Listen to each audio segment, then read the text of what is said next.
जिन लोगों को बहुत मज़ा आ रहा है फेसबुक में फ़ोटो दिखाकर कि बुबागरा और सीएम प्लेन में बैठा है, मैं एक चीज़ क्लैरिफाई करना चाहता हूँ। सबसे पहला बात है, इंडिगो का कैबिन बीजेपी का पार्टी ऑफिस नहीं है।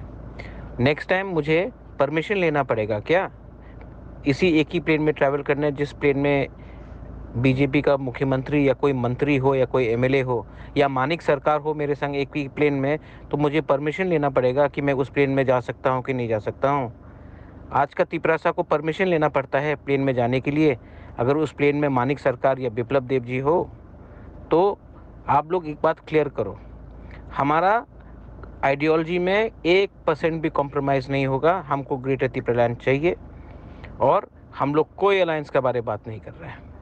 अलायंस कैसे होगा जब तक हमको राइटिंग में आर्टिकल 3 में जो गारंटी दिया गया है, जब तक वो क्लियर नहीं होगा राइटिंग में, तब तक किसी से बात करके मैं ना उनका समय नष्ट करना चाहता हूँ ना अपना समय नष्ट करना चाहता हूँ। और जो सीपीएम के लोग हैं जो अनशन बात कर रहे हैं, ठीक है, उनको बोलो कि मैं 2023 में उनको दिखाऊंगा कि रियल तिपरासा और रियल तिपरा प्राइड क्या होता है। बेलाइनो हम बाय, थैंक यू।